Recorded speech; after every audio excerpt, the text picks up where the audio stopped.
Assalamualaikum warahmatullahi taala wabarakatuh. Salam sejahtera. Jumpa lagi untuk siaran Garasi TV untuk hari ini. 5 hari bulan Februari 2021, hari Jumaat, Sabtu. Jumaat. Jumaat. Allahu Akbar. Hari Jumaat hari ini. Terima kasih pada mereka yang bersama dengan sesi petang tadi. Dan juga syukur Alhamdulillah bagi negeri-negeri yang dah melaksanakan hari ini. Jumaat yang pertama melaksanakan SOP. Solat berjemaah dibenarkan pada jarak 1.5 meter per jemaah dalam keluasan masjid mengikut keluasan masing-masing. Alhamdulillah ramai negeri-negeri dan juga daerah dan masjid-masjid telah kembali dapat sembahyang Jumaat, walaupun tak semua dapat masuk, tapi sekurang-kurangnya Jumaat dalam SOP yang dikata dalam PKP kedua ni dilonggarkan melebihi daripada PKP bersyarat pun, di mana hanya 1.5 meter bagi setiap sejadah. Dan jawatankuasa masjid hanya perlu memerhatikan keadaan SOP dipenuhi. Itu tahniah kepada mereka yang berjaya bersolat Jumaat, kerana ada di antara kita semua yang dah sebulan tak dapat bersolat Jumaat sejak PKP penuh ini dilaksanakan. Ucap terima kasih. Pertama, tengok berapa Uncle saya nak ucapkan terima kasih pada gambar pertama ni kepada Ustaz Abid Liu. Ramai yang minta Ustaz Abid Liu berehat sekejap. Keletihan dalam perjalanan yang panjang untuk membantu ramai orang, terutama setelah 10 hari berada di Sabah. Garasi TV juga secara peribadi mengucapkan tahniah kepada Ustaz. Banyak yang Ustaz lakukan dan banyak yang dapat dipelajari oleh masyarakat ketika kita hampir hilang petunjuk siapakah yang perlu diteladani pada waktu yang penuh dengan krisis ini. Ketika semua orang saling salah menyalahkan, ketika semua orang saling bantai-membantai, ketika semua orang tenggelam dalam hiruk pikuk politik berebut kuasa, Ustazlah tempat kami bergantung untuk melihat kebaikan itu masih ada. Allah tidak mematikan kebaikan di atas bumi Malaysia yang makmur ni dengan menjadikan Ustaz sebagai gambaran bahawa kuasa kebaikan masih hidup. Bahawa kalau orang itu berniat ingin melakukan kebaikan, dia tak perlu menyalahkan sesiapa pun. Dia tak perlu mengatakan politik adalah had bagi melaksanakan kebaikan. Kalau seseorang ingin melaksanakan kebaikan, dia tak perlu mengatakan perbezaan agama adalah halangan bagi melakukan kebaikan. Bila seorang ingin melakukan kebaikan, dia tak ada semangat suku-sukuan. Tak kiralah Ustaz membantu siapa pun. Sama ada orang Islam, orang Kristian pun Ustaz bantu. Malah orang-orang Palaun ataupun bajau laut di Sabah juga Ustaz bantu, walaupun ramai orang menggunakan sentimen mereka bukan warga negara. Tapi Ustaz membuktikan bahawa tiada kewarganegaraan wujud dalam Islam. Al-Quran tidak menjadikan bahawa tanggungjawab melakukan kebaikan itu adalah mengikut peta dunia. Ustaz berjaya memberikan kami gambaran tentang jauhnya fikiran kita apabila kita ingin melangkau melihat Islam sebagai agama yang syumul. Melihat Islam itu adalah agama yang menyuruhkan kepada kebaikan, amal ma'ruf nahi mungkar. Walaupun ramai orang mencela masyarakat bajau sebagai masyarakat gula-gula, tapi saya selalu bagi tahu rezeki mereka adalah setiap kali orang datang menghantar sekampit beras, mereka boleh membaharui syahadah. Setiap kali orang datang menghantar bantuan makanan, Allah izin ke atas mereka untuk mengingati Allah dan juga Rasulnya. Kita tak tahu tu bentuk kasih sayang Allah kepada mereka. Walaupun kita mencela dengan mengatakan inilah suku yang akan datang dengan mengatakan mereka Islam hanya kerana sekampit beras, tapi itu kasih sayang Allah. Kebencian adalah di mata mereka yang melihatnya sebagai bentuk kebencian. Tapi bagi mereka yang melihat apa yang Ustaz Abid Liu lakukan ke atas masyarakat bajau laut ataupun Palaun yang orang panggil ni, saya pun dengar bunyinya begitu. Tapi Ustaz berjaya membuktikan hati orang yang baik akan melangkaui daripada mata orang yang berburuk sangka. Itu lebih dia. Orang yang berhati baik ni tuan-tuan, Allah lindung mata dia daripada berburuk sangka. Manakala orang yang mempunyai hati yang penuh dengan zulmat ni tuan-tuan, sentiasa hijab dia berburuk sangka terbuka. Itu dapat kita lihat di Facebook. Bagaimana orang-orang yang menggunakan ukuran duniawi tentang peta, tentang kerakyatan, tentang status satu-satu suku, tentang kemuliaan bersuku-suku. Tapi Ustaz berjaya mengingatkan kami semua bahawa sesungguhnya bukan itu yang dikehendaki oleh Allah, bukan itu yang dikehendaki oleh Al-Quran. Tidaklah aku jadikan kamu bersuku-suku melainkan untuk kamu saling kenal. Itu terima kasih banyak. Dan Ustaz dalam kapal terbang dan ramai minta Ustaz berehatlah Ustaz sehari 2 hari, 2-3 hari masa bersama keluarga. Yang pastinya Ustaz tak akan berehat lama tu. Bila dia balik, tengoklah besok adalah foto yang dia akan naikkan pula lagi. Entah-entah terbang pula ke Sarawak, kerana Sarawak dilanda banjir dan 1,000 orang lebih sekarang sedang memerlukan orang seperti Ustaz Abid Liu untuk muncul. Saya suka membaca pergerakan Ustaz Abid ni, selain daripada melihat tiap langkah perjalanannya itu membawa hati seorang yang Islam dan Allah dan Muhammad ada di dalam hati dia. Dia tak koyak mental, tuan-tuan. Satu kekuatan dia lah Ustaz Abid Liu tak koyak mental. Walaupun haters tak menyerang dia, tapi haters selalu menyerang orang-orang yang menerima kebaikan daripada dia. Apabila dia memberi makan kepada orang Kristian, haters akan kata lebih ramai orang Islam yang lapar. Apabila dia beri makannya kepada orang Islam, haters akan kata ini adalah orang Islam kelas 2. Haters ni pandai, tuan-tuan. Dia boleh mencipta macam-macam klasifikasi tentang untuk meniupkan semangat kebencian. Terima kasih banyak Ustaz. Saya pun tak tahu banyak perkara tentang orang-orang pajar laut ni, orang-orang palaun disebut. Kecuali apabila Ustaz pergi ke sana dan dia membuka mata saya untuk membaca, meneliti, menelaah, memahami begitu banyak kehidupan orang ini yang berada di pulau-pulau sekitar Sempurna, pulau-pulau di sekitar Eskom. Dia juga membuka mata kita, kerana walaupun wujud fitnah bahawa Ustaz dilarang ke pulau-pulau kerana soal keselamatan dan kerana soal orang ingin menghalang Ustaz daripada mengislamkan orang di Sabah. Tapi terima kasih pada Pesuruh Jaya Polis Sabah yang hadir dengan pencerahan bahawa selagi seorang itu ingin menjalankan tanggungjawab kebaikan, tidak ada halangan pada pihak polis untuk memberi bantuan. Apalah arti pasukan keselamatan sekiranya dia tidak dapat memberi perlindungan pada orang yang ingin melakukan kebaikan. Terima kasih kepada pengarah Eskom Sabah juga yang memberi tawaran bahawa ke mana saja Ustaz Abid Liu akan pergi, beliau akan diberi perlindungan. Tidak ada istilah untuk membiarkan seorang yang melakukan kebaikan ditembak mati oleh lanun, tuan-tuan. Ini bukan negara lanun, kita adalah sebuah negara merdeka. Kita mempunyai pasukan polis yang mendokong panji Allah di atas topi mereka. Kita mempunyai anggota polis yang bergelar diraja, sebuah kerajaan yang berpegang kepada Islam. Jadi terima kasih kepada semua pasukan keselamatan. Tak kira anda bertugas sebagai polis ataupun Eskom di Sabah, anda telah memainkan peranan yang penting bagi memastikan semua orang merasa bahawa pasukan keselamatan bukan sahaja kerjanya menangkap orang jahat, tetapi juga melindungi orang baik dalam perjalanan dakwahnya untuk membantu orang yang susah. Itu gambar pertama tu tentang rasa terharu kita semua rakyat Malaysia terhadap Tuhan masih mengekalkan seorang Abid Liu kepada kita, Ustaz Abid Liu kepada kita untuk dijadikan sekurang-kurangnya tempat bergantung lah, tuan-tuan, ketika kita telah merasa lemas dan tenggelam di tengah-tengah perang kancah politik yang tak berakhir hingga kita tak tahu siapa yang kita nak teladani. Tapi dengan adanya Ustaz Abid Liu, tuan-tuan, kita dapatlah merasa bahawa pesan kebaikan tu Allah masih hantar kepada kita dalam isyarat dalam media digital ni, bahawa contohilah kamu akan lelaki ini kerana dialah lelaki yang berjalan dengan membawa kebaikan yang telah aku turunkan dalam Al-Quran dan aku turunkan dalam sunnah Rasulullah sallallahu alaihi wasallam. Tak kiralah berapa banyak orang benci Ustaz, Ustaz telah melakukan perkara yang mendidik ramai orang. Sebenarnya seorang guru yang baik tak akan melahirkan berjuta-juta murid, tetapi seorang guru yang baik dia melahirkan berpuluh-puluh orang murid saja yang akan melaksanakan kerja menyelamat berjuta-juta orang. Dalam kehidupan mustahil, tuan-tuan, orang-orang baik ini adalah berjuta-juta. Orang yang baik ini biasanya berpuluh-puluh dan berorang-orang saja.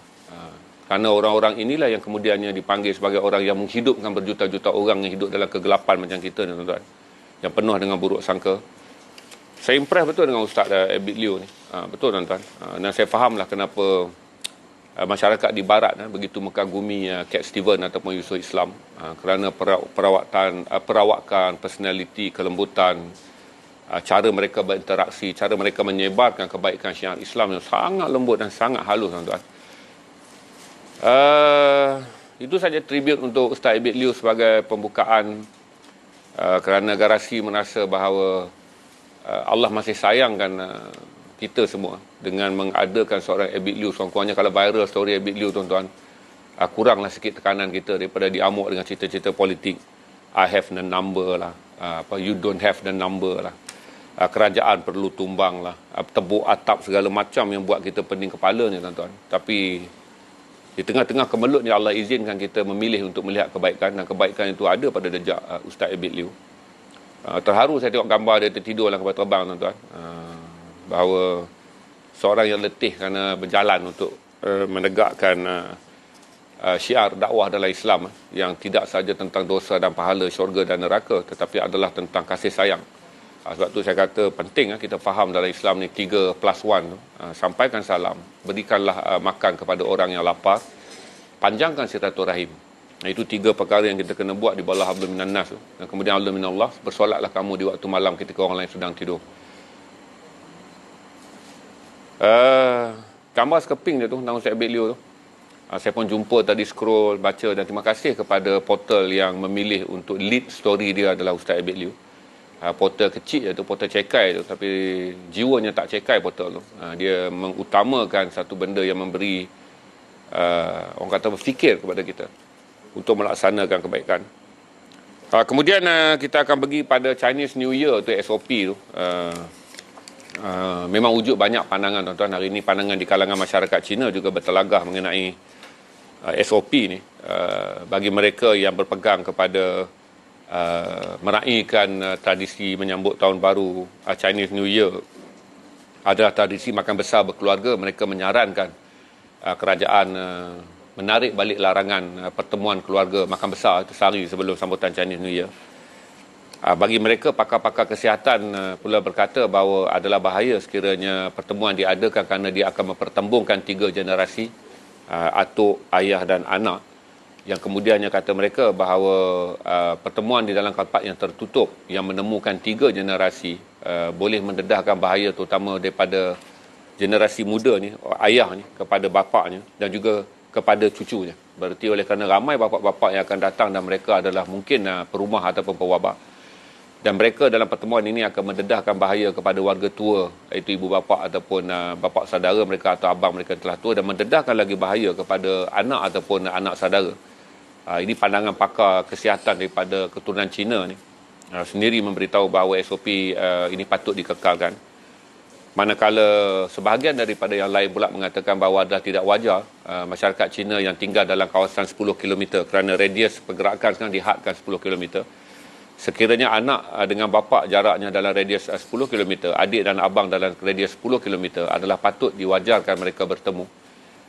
Ini konfliknya dengan membuat perbandingan dengan pasar malam, tapi saya fikir tak adil tu perbandingan mengadakan pertemuan makan besar dengan pasar malam dibuka tu, 2 perkara yang berbeza tuan-tuan.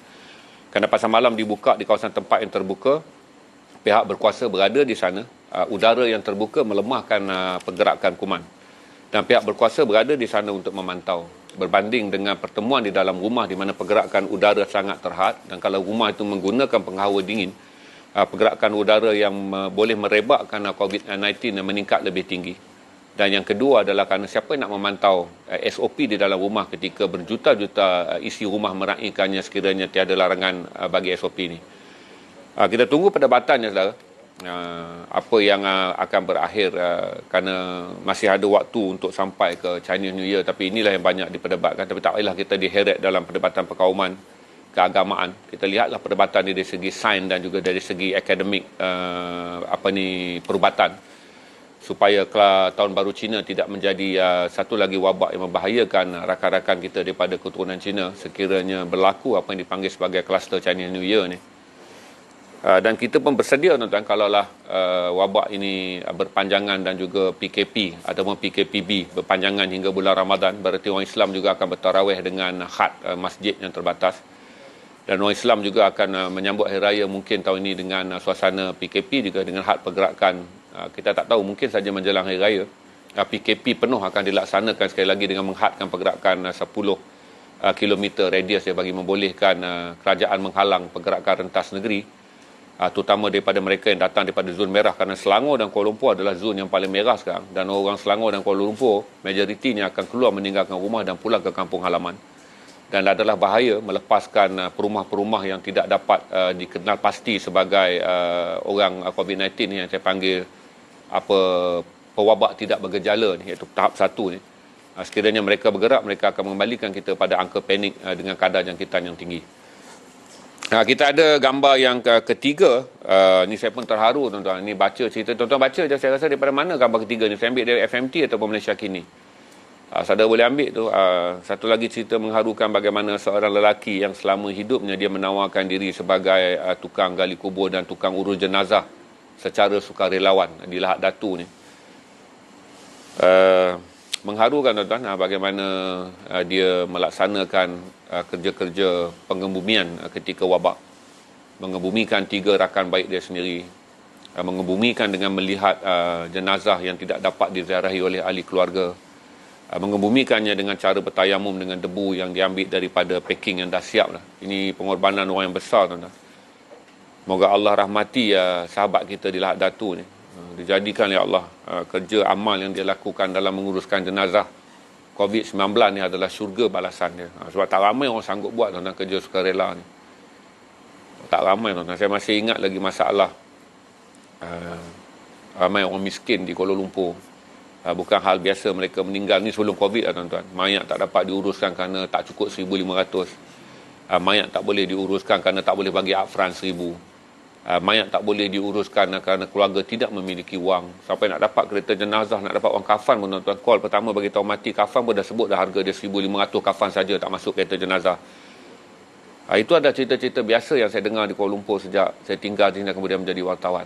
Tapi bila lahir satu orang seperti saudara kita di Lahad Datu, tuan-tuan, dia memberi gambaran tentang bagaimana dalam COVID-19 ni Allah telah memberikan kita pengajaran bahawa dihantarnya seorang hamba Allah yang bukan sahaja menjalankan kerja secara sukarela, tapi mendedahkan dirinya kepada bahaya, iaitu mengebumikan jenazah umat Islam yang meninggal. Kalau tak silap saya dah lebih 40 jenazah tu dia kata dia kebumikan tu. Termasuk 3 adalah rakan karib dia sendiri. Cerita yang baik untuk kita baca untuk meningkatkan nilai moral, nilai akhlak kita. Inilah saya kata tarbiyah media sosialnya, saudara. Kita baca dan kita mengambil pengajaran daripada keindahan yang Allah turunkan dalam cerita-cerita ni tentang orang-orang yang Allah berikan watak-watak yang indah untuk kita nikmati dengan mengatakan bahawa orang baik tak akan lupus daripada muka bumi ni, tuan-tuan. Sebab itulah dunia belum kiamat, kerana kebaikan masih ada. Ni orang macam Abid Liu, macam saya kata sukarelawan yang Mahfuz tengah kongsi gambar ni. Kemudian kita akan pergi kepada angka COVID hari ni. Jumlahnya sedikit menurun. Hari ini angka pulih rasanya 1 kot lebih tinggi daripada angka jangkitan. Cuma kita bersyukur kerana angka pulih terus saja mencatat ke angka yang baik. Hari ini angka pulih dengan angka sakit, angka pulih dengan angka kes baru hampir saja sama. Kita berdoa bahawa angka pulih kekal tinggi. Tapi mustahil kita dapat memastikan angka jangkitan diturunkan kerana ujian swab sekarang telah naik ke 65,000 ujian swab sehari mengikut kata Kementerian Kesihatan, dan maksimum tu di 68 makmal memprosesnya. Sekarang dah swab dah pergi ke 68,000 lebih. 65,000 lebih ujian swab diadakan di Malaysia setiap hari sekarang, dengan 68 makmal milik kerajaan dan milik swasta yang kini memproses semua tiap ujian test bagi mereka yang diuji ataupun disyaki atau disaring kerana mereka adalah kontak ataupun mereka berada dalam sekitar kluster COVID-19. Moga angka pulih ni kekal tinggi. Angka dijangkiti ni kita minta kalau tinggi biarlah dia betul. Bukan, kalaulah dia tinggi kita bersyukur kerana kita dapat mengesan mereka yang tidak bergejala ni tahap 1 dan tahap 2 dengan banyak. Supaya orang tahap 1, tahap 2 ni boleh kita kekang dan kita isolasikan, dan mereka tidak menjadi pewabak yang akan menjangkitkan kepada golongan yang saya kata tadi itulah 6.5 juta rakyat Malaysia. 6.5 juta rakyat Malaysia ni telah pun digariskan oleh kerajaan berada dalam garisan krisis kerana mereka inilah yang akan disuntik pada bulan Mei ni, iaitu pesakit jantung, mereka yang ada darah tinggi, ada diabetes, mereka yang obesiti. Jadi sekarang kita dah boleh tahu dah bahawa 6.5 juta rakyat Malaysia berada yang dalam keadaan apabila 18 juta orang yang sihat macam kita sekarang menyebarkan penyakit ini kepada mereka, mereka akan terus pergi pada tahap 3, 4 dan 5. Berarti 18 juta orang golongan yang kemudian akan disuntik pada bulan Ogos nanti, bolehlah kita anggap sebagai perumah aktif. Yang kalau mereka tidak bergejala ataupun mereka bergejala ringan dan tidak diisolasikan di bawah ujian swab, mereka inilah yang akan menjadi ejen yang akan mengancam nyawa 6.5 juta kerana angkanya dah keluar. Baik itu golongan warga emas, golongan obesiti, golongan yang punya penyakit kronik. 6.5 juta berdasarkan angka dos suntikan yang akan diberikan pada mereka. Berarti kita dah tahu sekarang 65 juta rakyat Malaysia terdedah. Kalaulah dijangkiti, mereka akan menuju 3, 4, 5 dan akhirnya menambah jumlah kematian yang telah pun mencapai lebih 800 orang. Okey, itu aja saya update pada saudara. Ada lagi update banjir di Sarawak. Kita berdoa kepada rakan-rakan kita yang menjadi mangsa banjir di Sarawak tu. Ada 4 pertempatan, saya tak boleh ingat lah nama dia. Tadi dah baca, dah detail berulang kali baca sebab rasa terkejut pula kerana ketika negeri-negeri lain telah surut banjir, hari ini Sarawak dilanda banjir. 1,000 orang lebih ditempatkan di pusat pemindahan sementara. Kita doakan Allah mudahkan banjir segera surut, Allah lindungi daripada kerugian yang sangat besar, dan mereka yang paling penting adalah Bagi mereka yang berada di PPS ni, Pusat Pembinaan Sementara ni, tiada kluster yang mewabak di sana ketika banjir ni. Minta Allah lindungi supaya tidak ditimbakan dua bala ke atas mereka selain pada bencana banjir. Dan ketika berada di Pusat Pembinaan Sementara, jauhilah daripada wujud kluster perpindahan banjir sementara di Sabah, di Sarawak. Kemudian yang paling penting, saya kekalkan gambar tu, amalkan SOP, ikutlah peraturan tuan-tuan, kerana itulah yang paling penting. Macam saya bagi tahu pada saudara siang tadi, kalau saudara pakai penutup hidung yang betul, jangan pakai yang fashion-fashion, saudara. Kementerian Kesihatan dah mengatakan bahawa yang fashion-fashion tu tidak akan menjamin apa-apa. Pelitup muka mengikut kadar Kementerian Kesihatan adalah yang digazetkan di bawah pelitup muka kesihatan tu, yang ada anti-vaksin dan yang ada antivirus pelapis tu. Tak payahlah pakai yang fashion-fashion, tuan-tuan. Yang nak bergaya-bergaya dan nak tambah pula pelitup muka tu untuk tujuan lebih handsome. Pakailah yang telah pun diluluskan oleh KKM. Harganya pun murah, tuan-tuan. Yang ni dan contoh bergaya dengan baldu, dengan velvet, dengan segala macam, dia tidak akan melindungi saudara. Kerana memakai penutup pernafasan ni, kalau mengikut Kementerian Kesihatan dan juga Pertubuhan Kesihatan Sedunia, dia melindungi saudara 92% daripada potensi jangkitan. Jadi pakai 92% cover potensial dia. Dan amalkan penjarakan, di mana apabila saudara berada pada 3.7 kaki atau 1 meter ni, saudara melindungi diri saudara 85% daripada potensi jangkitan. Jadi pastilah ikut saja SOP ni. Yang mana degil-degil samsing-samsing ni, janganlah bersamsing dan berdegil dengan COVID-19 ni, tuan-tuan. Dia ni pembuli yang tak kenal saudara taikong ke, along ke, abang long ke, bapak long ke, mak long ke, tok long ke. Tak payahlah jadi samsing. Follow saja SOP. Kerana ini kita tentang ni adalah virus yang boleh membunuh kita dalam senyap. Tak kiralah betapa besar pangkat saudara samsing, saudara macam mana. Tumbuk orang tercabut kepala ke, saudara jentik pun keluar telinga. COVID ni dia tak pandang kita punya degil tu. Jadi ikut saja peraturan SOP. Itu je, kita dah capai 27 minit sesi opening ni. Saya rasa tak ada soal jawab pun, tak tahu lah Amin. Ini tuan-tuan, okey. Klon vaksin di China bermula daripada lama. Kalau saudara Google, ada satu tempat nama dia UA. Dah lama dah ni, cerita 2 bulan sudah pun dia akan buat klon. Jangan risau kerana klon itu adalah untuk pasaran domestik. Yang kita beli daripada G2G, government to government, adalah melalui Sinovac. Yang klon ini adalah untuk pasaran domestik China. Janganlah saudara beli pula online, lepas tu saudara nak salahkan kerajaan. Yang klon hanyalah dibuat untuk pasaran domestik. Apa sahaja vaksin yang akan digunakan di Malaysia adalah vaksin yang hanya dikendalikan oleh KKM. Tidak ada sebarang syarikat private dibenarkan vaksin. Saudara mempunyai gaji 100,000, saudara boleh pergi Mekah dengan menggunakan pakej VIP. Untuk cucuk vaksin ni, rakyat semua sama rata menggunakan vaksin Kementerian Kesihatan. Jadi jangan risau, vaksin yang datang daripada China adalah Sinovac, yang diuruskan secara G2G pembeliannya. Kerana semua pembelian vaksin tidak diuruskan oleh agensi swasta. Pembabitan Pharma Niaga hanyalah agensi yang dilantik untuk mengendalikannya.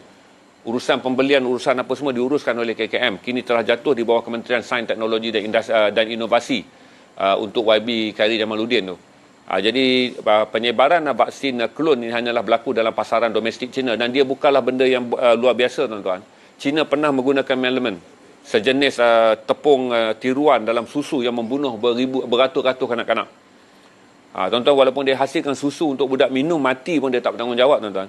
Klon dia. Jadi jangan beli.